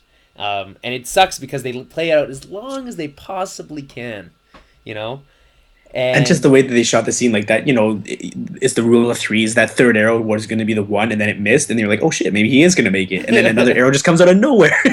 Yeah, I was like, wait, when did he shoot that other arrow? Instantly after he shot the first one? Or I thought maybe someone else shot it. I got, it was kind of framed in a weird way. I was like, did it even come from the same direction?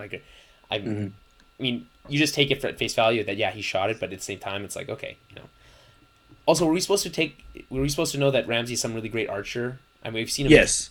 Yeah, this is a thing that we've seen before. He's a really good hunter. I don't know if they really touch on it too much with the show, but with those dogs, he hunts and he uses a bow and he's proficient with it. Yeah.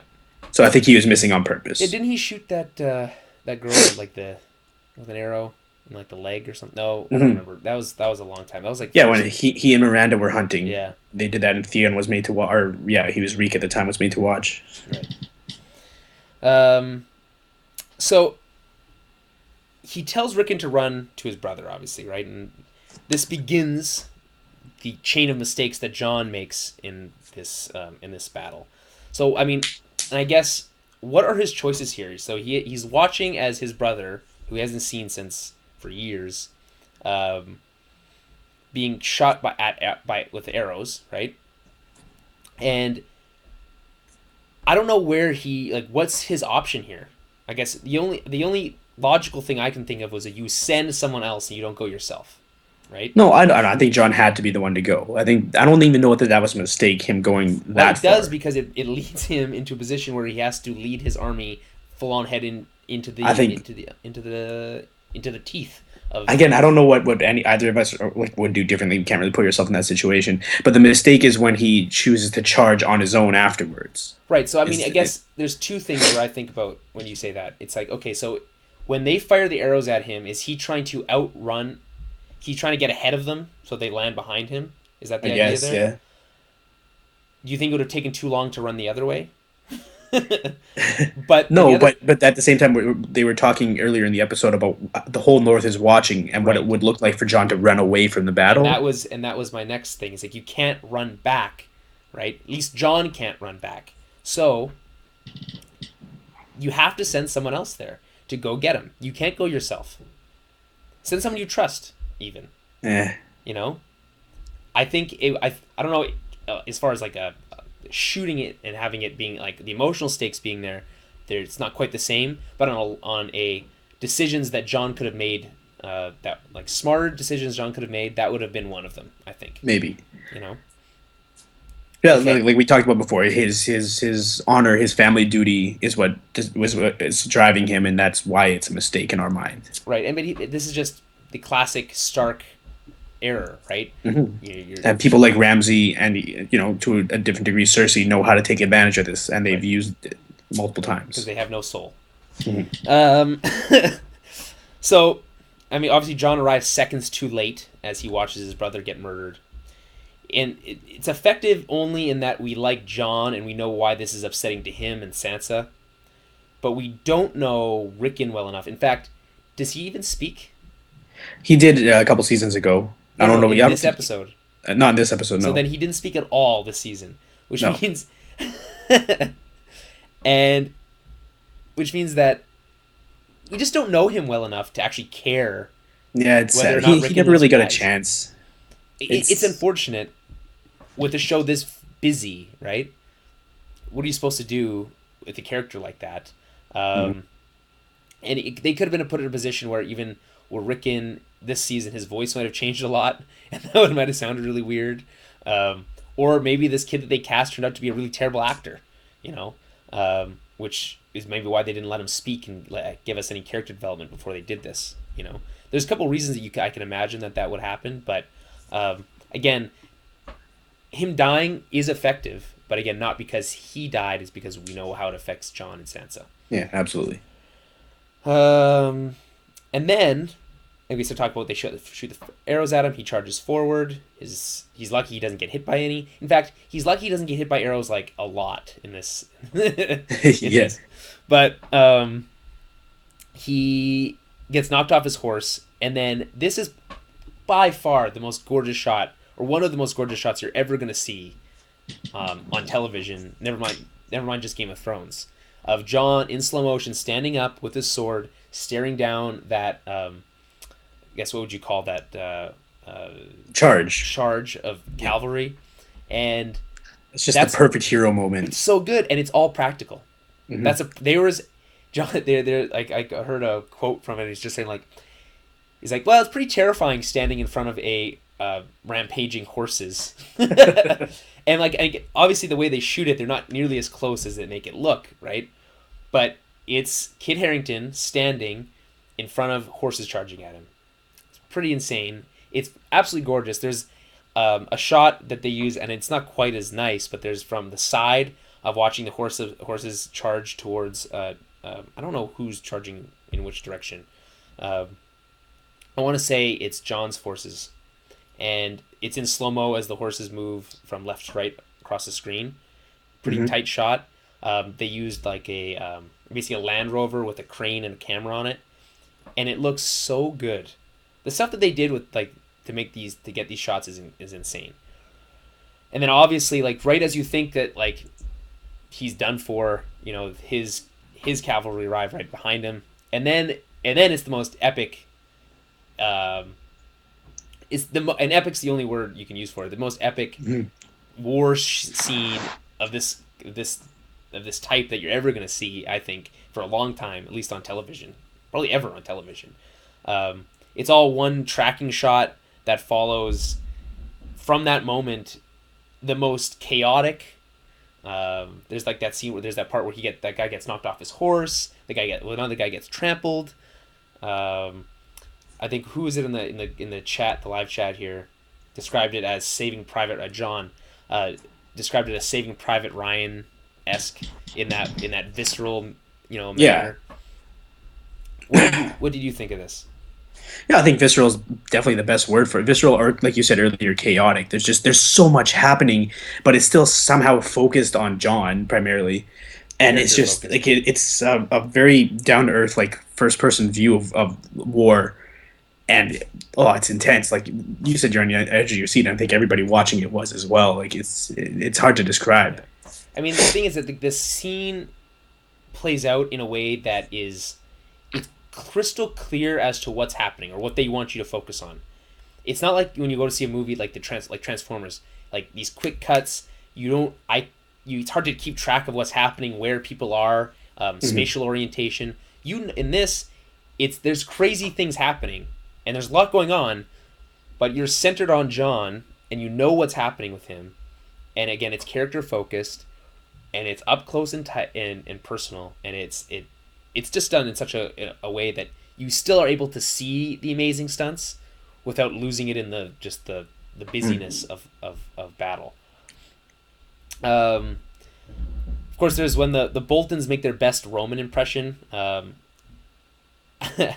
was at this point where I knew that John's army was doomed, but I also knew that they weren't, because that's not how the story was going to play out. It's one of these weird, like, I used to talk for a long time about how the show became predictably unpredictable, you know? Mm-hmm. And this is one of those times where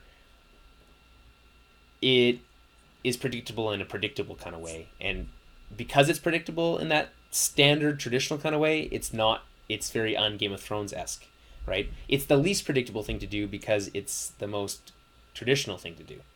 I guess. I mean, we all knew the Knights of the Vale were coming, but at the same time, that scene, like, I wouldn't say that I wouldn't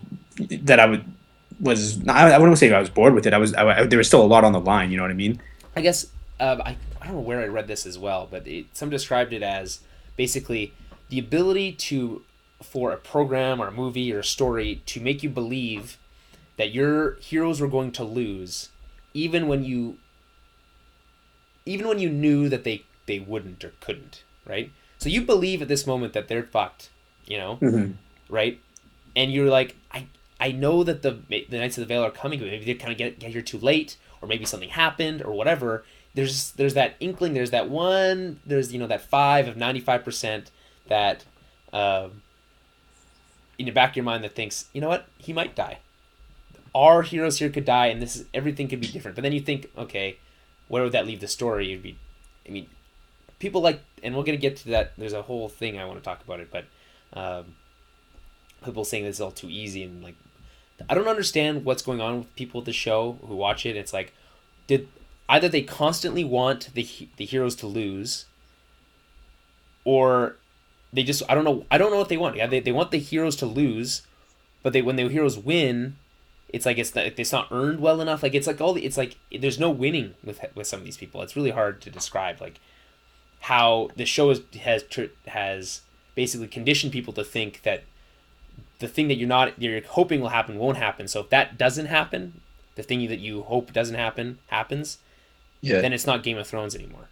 And I think that's a silly way of looking at things, to be honest. Okay, so what else happened in this? There's so many, like, pick favorite moments, I guess. I was kind of surprised that 1-1 wasn't more effective against the shields when they were kind of surrounded there. Because, like, if he was able to break the line, like as Davos says, like, oh, break their lines or whatever. If he was able to just open that up enough for them to kind of like break their like envelopment, they stood a chance. Like they weren't necessarily doomed, but it seemed like he wasn't even able to do that, which was kind of surprising. Well, he's just one giant. Yeah, but they're did pretty rip a long guy in half. spears. Yeah. He's just one giant.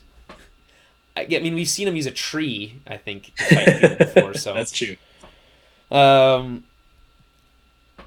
What else?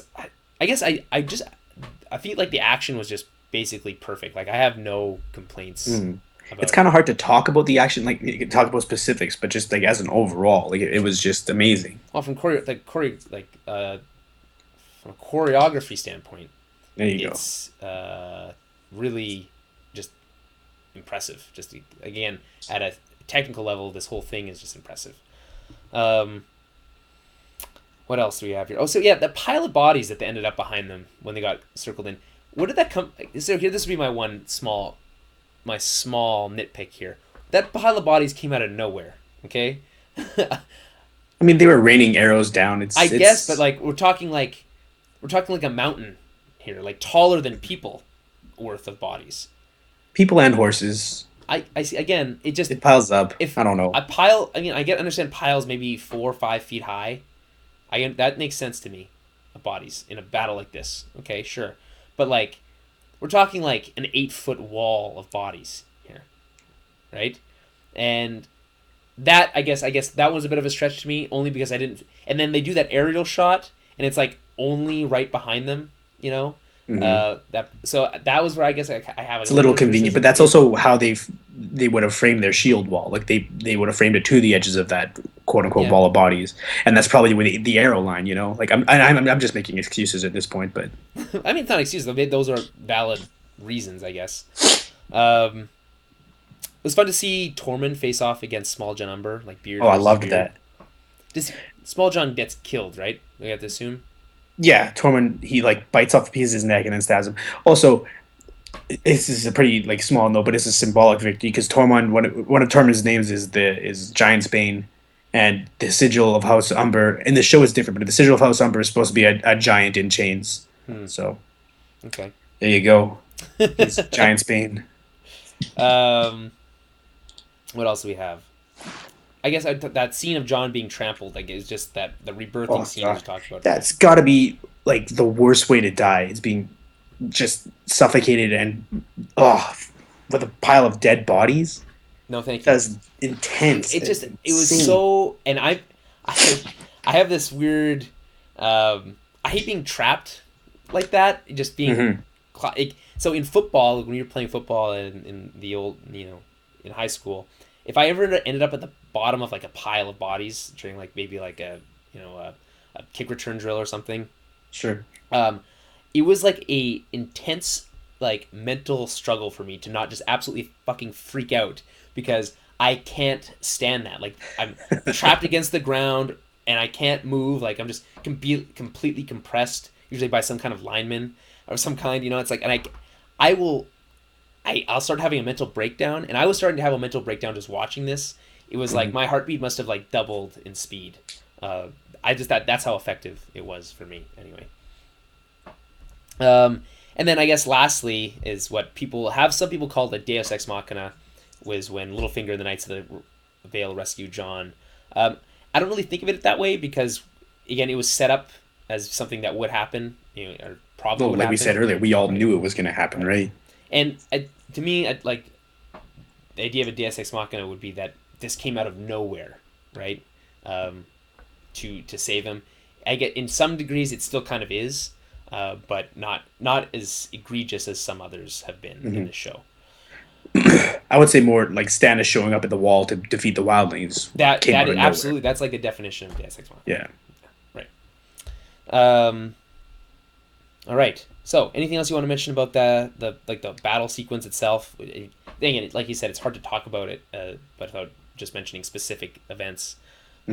That one tracking shot, I think, is just hard to beat that one. But anything? No. Oh, sorry. I was waiting for you to just trailed off like. I think we covered it as Okay. best we could. Okay.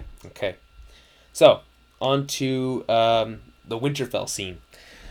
Jon and 1-1 head for the castle, and is Tormund with them, or is it just Jon and 1-1? Yeah, it's the three of them. Yeah, okay. And just as Ramsey gets back and he kind of thinks he's safe, like, close the gates, he figures, we can wait out a siege.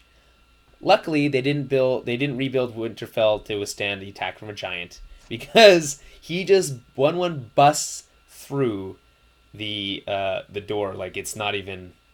Although there's that shot where his hand gets stuck. Oh yeah, he has to pull his hand out of the spear. Right, He was just a tank. Like he just took so much damage. And, so many arrows. Just a pincushion. Like literally looked like a pincushion. So 1-1 comes in, takes a bunch of arrows, and what I'm confused about is he takes all these arrows. Jon comes in behind him. There's all these archers, right? Mm-hmm. No one does anything about these archers. I mean, you would think they would be aiming at the giant. He's more of a threat than one man. But then once 1-1 dies with a shot to the eye by Ramsey, which really sucks, man. Like I guess it's one of those things like he's got to have one last like fuck you, Yeah. Kill the last giant. It kind of sucks. But, although from Ramsey's perspective, like why not shoot Jon there? Right. Not a big not a big deal. Because it was a surprise. Even Jon's like, whoa, what's happened? Right, and then Yeah. you see Jon. And then you see seemed like he was kind of dying anyway, but he might have Just resting.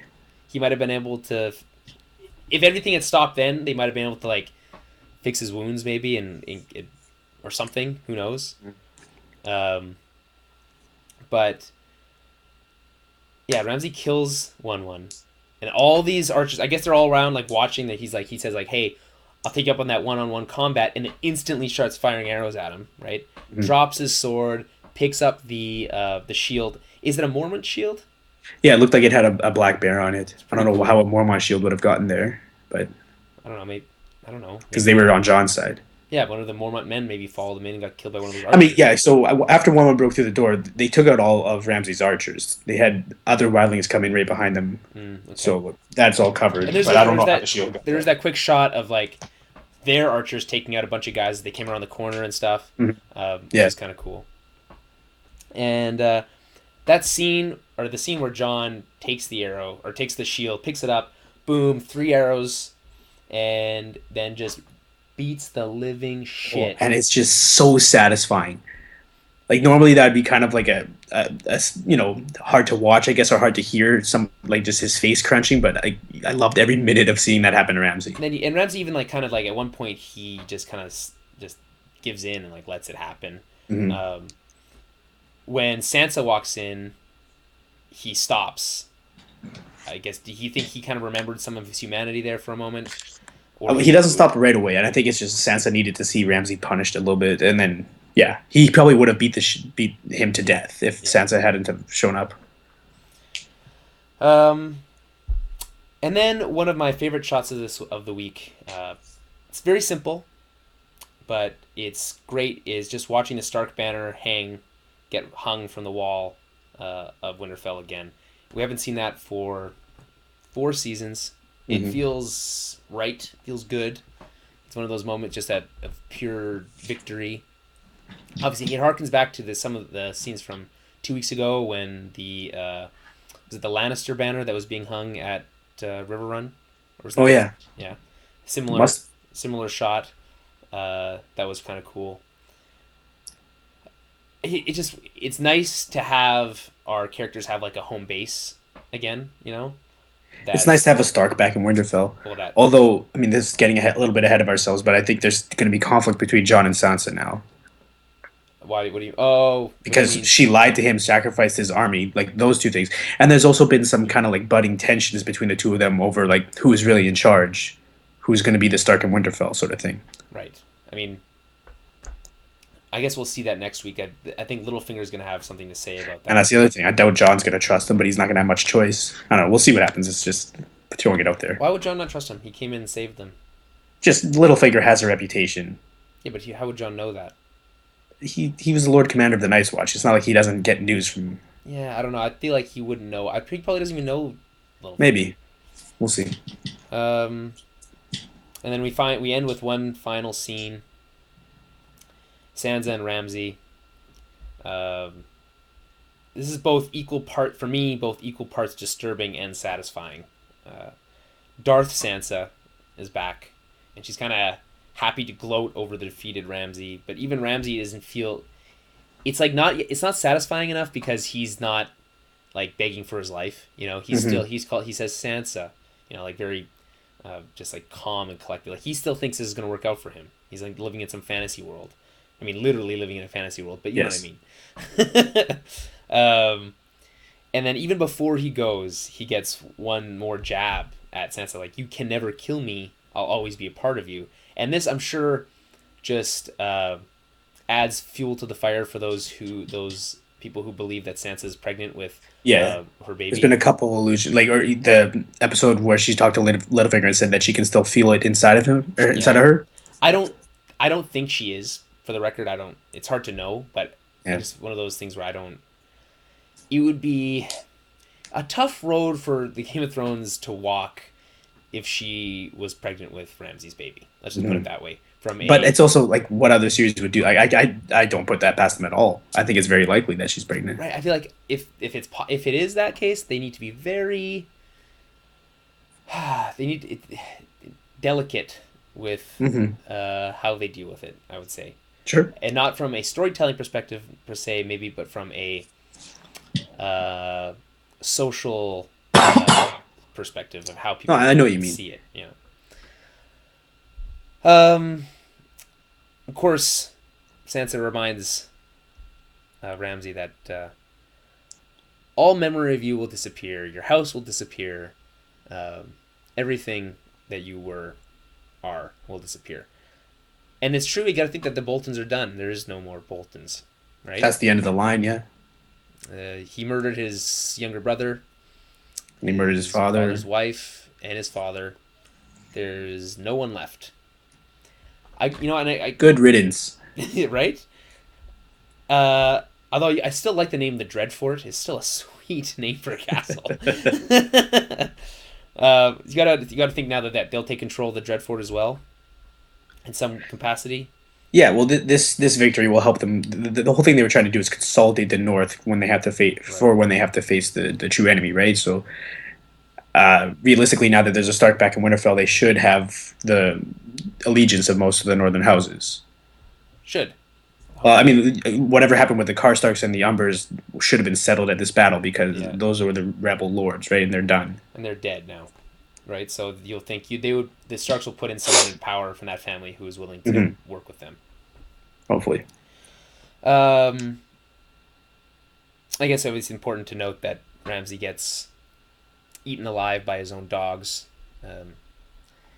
Foreshadowed earlier in the episode, having been starved for 7 days. It feels the irony is very. It works, I think. Yeah, it's not only ironic. There's a really great symbolic victory here. Again, I don't think they reference this on the show, but all those dogs are named after girls that Ramsay has hunted and killed. Oh, really? So, like that we were talking about earlier, the girl that he shot with the arrow in the leg, and then the dogs ripped her apart or whatever. Yeah. So he would often hunt women, and if they put up a good fight or led a good hunt, he would kill them first before flaying them and feeding them to his dogs, and if not, the other way around. And then the ones that gave him a good hunt, he would name one of the dogs after. So it's like those girls get a weird symbolic victory now.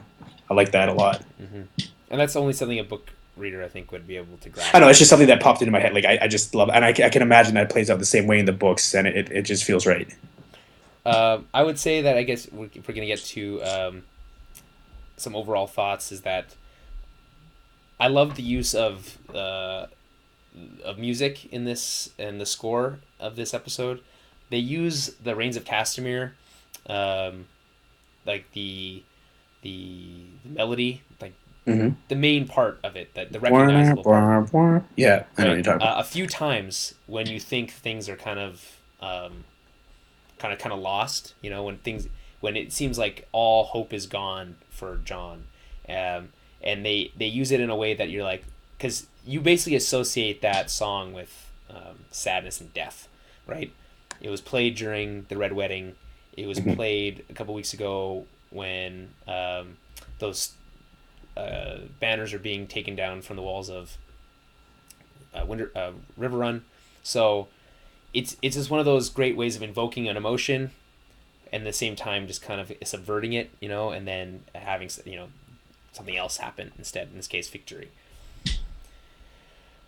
All right, so we have a few questions from some people specifically related to Battle of the Bastards, and this one's from Robert on Twitter. Again, you can message us on Twitter at Tower Babblecast, as well as on Facebook, facebook.com/Tower Babblecast. And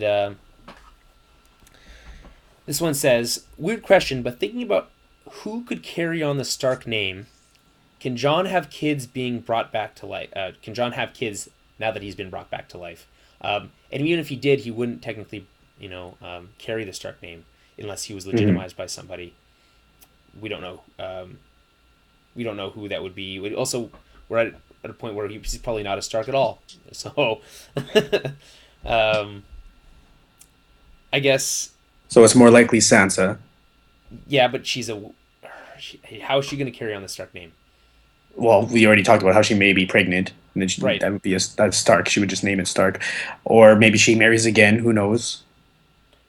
They're going to be trying to consolidate power, like we said, again, in the north, and then with the south as well. Okay, so if she marries, let's say for whatever reason she married that little weird Robin kid, right? Yeah.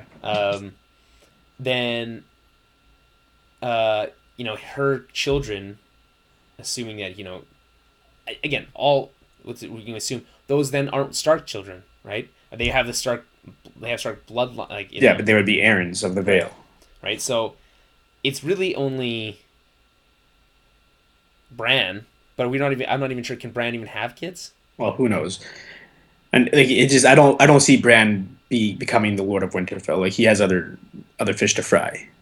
You know what I mean? So we could. His story doesn't go that way. So are we saying we might have witnessed the end of the Stark line as well, as far as lineage? Unless, and this is really a lot of assumptions, but if Jon is legitimized by whoever claims the throne after Tommen, maybe Daenerys arrives and maybe she can form a pact and blah blah blah. That's a lot of wishful thinking, but that's the only other option I can see for a Stark living in Winterfell. Yeah. All right.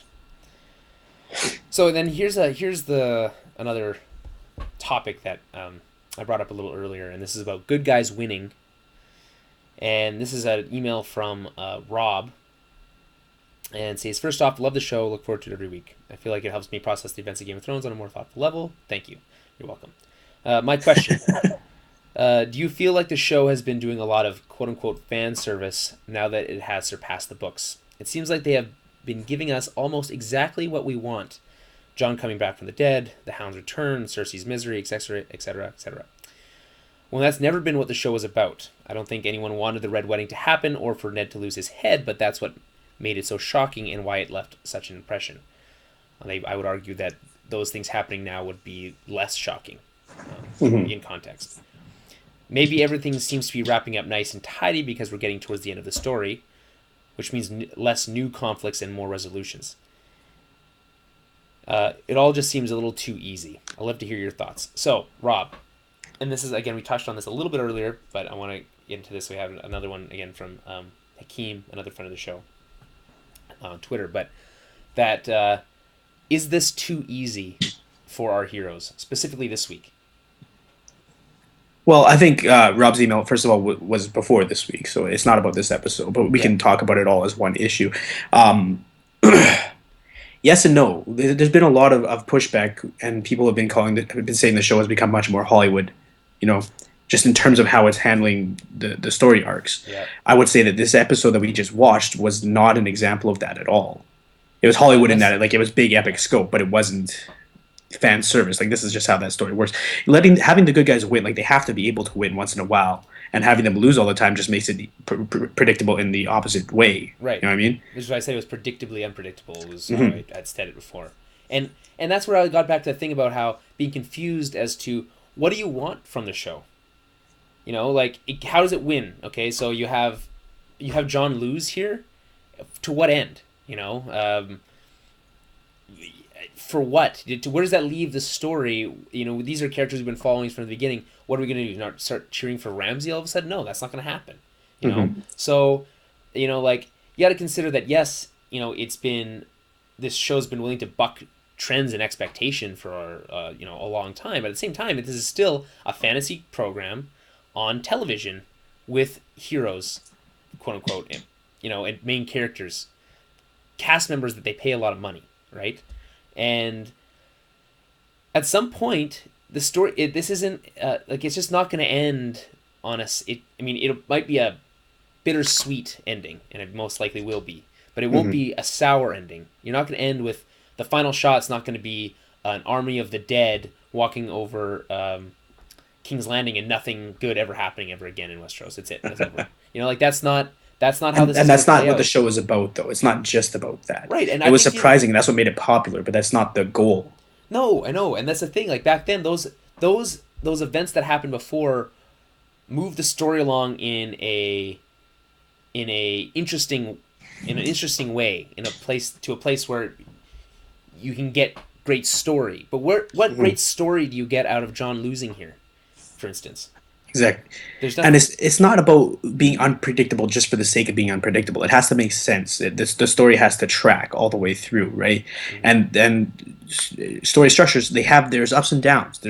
They're gonna win. It's not like this is the end for the good guys. It's not like there won't be any new conflicts. You know what I mean? So I think that some people think maybe they don't have enough consequences. I thought for sure Tormund was dead after this week. That was close, yeah. That didn't happen, but he almost died. So that's one's dead. So that's something. We lost. And forget about just watch that battle. Like they earned their victory. Absolutely. It wasn't like Daenerys just showing up and lighting everything on fire. You know what I mean? Like this is more earned than Daenerys. The very controversial fire scene where she knocks over the urns or whatever. Well, we got like 500 emails about it. Yeah. I guess Hakeem Purnell on Twitter asked, "Do you think the good guys are winning too much without any or little consequences? They've been on a roll lately." Well, I mean, he's right. They have been, but I don't think it's that big a deal if this season has a somewhat happier ending. Okay, so Yara and Theon made a deal today or on Sunday, but 2 weeks ago they had to flee their own homeland because they lost, right? Like that's not a win for them. It's kind of gray area where they were able to take 100 ships, right? But it's hard to say, right? I mean, are they winning too much? What is too much? What does winning too much even mean? I think it's more the big ones. The big ones are Jon, Daenerys, and Arya. Those three all came out on top in their individual storylines, right? So it seems like a lot at once. Okay, but how many times have a season ended on a sour note for these characters? Well, never for Daenerys. Never for Daenerys, yeah. Yeah, but that's a whole other issue. That's just a problem with the fact that she's actually we've been wasting our time with her in Essos for the last 6 seasons, but whatever. You can say that the first season was worth it, and maybe the end. There's been some interesting stuff, and she's learned a lot about ruling and making sacrifices and stuff. But really, because at the beginning of this week's episode, she said she all that's out the window, right? Right, yeah. Like so. I mean, I don't know. I don't want to get into that. We've already been talking for quite some time. And then Philip Wampfler, another longtime listener. What does Littlefinger get out of this? I mean, obviously, the victory. He's managed to end up on the winning side again. And what's his end goal here? I think it's fairly obvious. Well, he's taking more power. Like we've talked about it for probably this whole season and most of last season, is that he has the Vale, and he's working to have the North, and is he still the Lord of Harrenhal? And he's still the Lord of Harrenhal. More importantly, he's the Lord Paramount of the Trident, so he has the Riverlands. Those are 3 of the 7 kingdoms now. And interesting to note, those are the 3 kingdoms that are closest to his heart. He grew up on the Fingers, which is they pay homage to the Vale of the Knights of the Vale, or to the Arryns specifically, right? So that was Jon Arryn was his liege lord, but he was fostered in Riverrun in the Riverlands, and Hoster Tully was his liege lord, and he fell in love with a cat, but like he was too lowborn to to woo her, and then she was promised to Brandon Stark of Winterfell, and he went and fought Brandon for the right to woo her, and he lost. So like these are three kingdoms that kind of shunned him or like thought they were above him, and now he controls all of them. Right. I think on a smaller level, I think he's just after Sansa. He's got the Well, heart that of too. Sansa. He's back in her good books. He's earned her trust again. Mm-hmm. Although I think at the same time, I don't feel like she's not going to be willing to just be like, okay, here we go, let's make this work just because you did this. I feel like Again, she feels more like that's owed to her, although sure, she owes probably more of she owes a favor now more than anything, I think. Well, and his army is now the only real power in Winterfell. Yeah. Like John's army was decimated. I mean, but he gets to kind of take on the remains of the rest of the. Mm-hmm. I mean, I don't know how many. I don't know. It seems like there's like no one left in the as far as northern. How men. could there be, right? Like Aaron's kind of just destroyed everyone, right? The Knights of the Vale. You got to imagine not everyone was killed. There's got to be some. They've got to have a few thousand men left, right? Sure. And then they would seek new levies. We haven't heard anything out of White Harbor, the Manderleys. So they're still one of those three powers that were always mentioned, and we haven't touched on them. So there's some power in the north, but not much. All right. I think that covers everything. Overall thoughts, 10 out of 10, you'd say? Oh, for sure. Yeah. Absolutely. Is this the best episode of the series, you think? It's up there. I think, like I said, on a technical level, absolutely it is. Mm-hmm. Not even close. Emotionally, probably not. Like, if you think about, like, your the emotional stakes, like the Red Wedding obviously had more, right? But again, I feel like what I mentioned, like I was on edge for the entire time. Like we were dealing with leading up to it, and then even going through the battle, following the satisfying ending. You just get to the point where it's like that can't really be ignored as as a factor for how good this episode was. I think if it's not the best episode, it's up there in the top 3. It's hard to pick a favorite, but we like them all for different reasons. This was definitely up there. Yeah, the tension was just like, oh, I could cut it with a knife.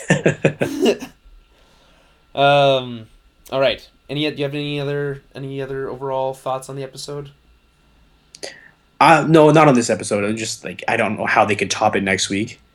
No, I don't think they're looking to top it so much as they. Again, the quote is, "It's just as epic, but in a different way." Yeah, and episode 10 is normally like there's going to be some follow from this, although probably a little bit because there's other things to focus on, right? Like we haven't seen Bran in 3 episodes, and then we're all assuming, and it's called the next episode is called The Winds of Winter, which has more to do with Bran than or anything in the north than it does with Cersei and the capital. And the next week on preview, I don't think has, I want to say doesn't have any Bran in it, like in the actual preview itself. It's only like 15 seconds or something. Yeah.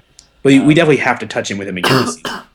It would be silly not to. I'm feeling, again, if you don't see Arya, that makes sense. Fine, yeah. If we don't see Danny, even if we don't see Daenerys, yeah, that probably makes sense as well.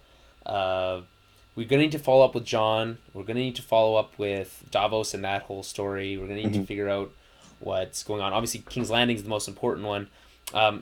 Do we see Jaime again? Is he back in King's Landing? Do you think? It's hard to say. That'd be quick, but they do that on this show. Yeah. And then also the Hound. I feel like they wouldn't have brought him back that one episode if we weren't going to touch in at least one more time this season. Right. The Hound of the Brotherhood. They might maybe show up at Winterfell or something. So it's going to be busy. Although next episode is the longest episode of Game of Thrones ever. 9.5 extra minutes or something like that. Something like that, yeah. All right, well, I'm excited. Next week. And it's called The Winds of Winter, which is the name of the next book. So that's interesting to me as well. I mean, that's probably...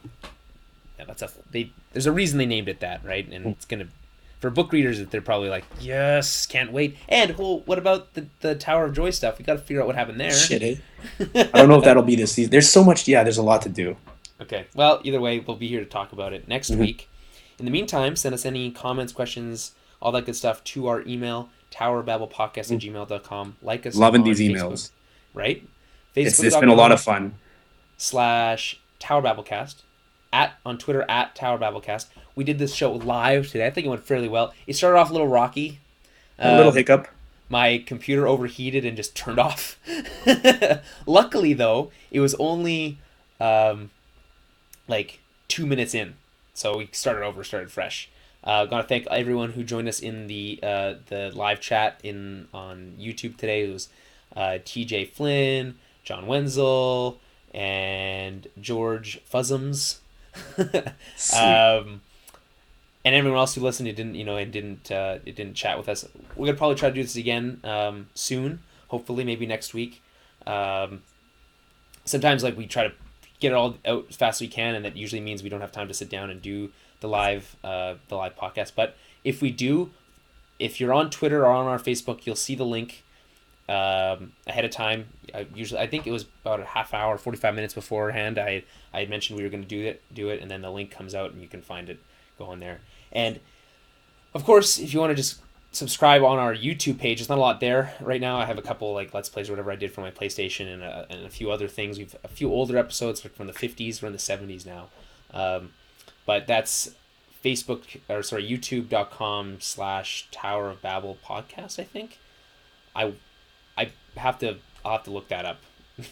I don't remember exactly. I don't remember exactly what it is.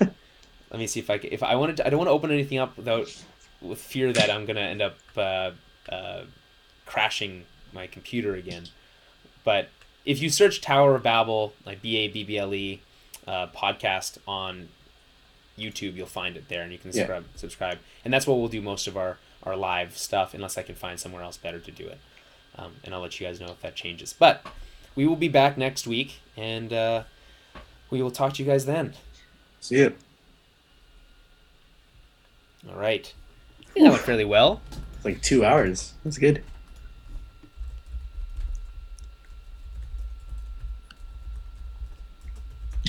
Oh. Whew. That was the first, not our first live stream, but our first, like, good live stream. Yeah. Of course, other than that it crashed. But it recovers. Like, you're echoing. Are we still on the thing? Well, I think technically you're still streaming, yeah. I unplugged my head. Just gonna go plug the fan back in. It's fucking boiling in here. Well, my computer's fan is about the sound of like 1,000. It's ridiculous. It's 6 people. This peak current is 6. Hey, you know what? I'll take 6 over 0. Yeah, for sure. You're live, and then it's like, because it's just a picture that I used, I can use like super low frames per second, so I can still stream fairly well, like audio wise. Oh yeah. Eating a super fat, like, while still being on Skype with you and stuff, you know. All right. Well, and it's nice now because it'll be on YouTube once we're done the stream. So. That was fun. All right, I think we can wrap it up there. Yeah, thanks for everyone for tuning in. We appreciate it. And hopefully next time we won't have as many technical difficulties. I do apologize about that. So, again, thanks everyone for listening, and we will see you guys next week.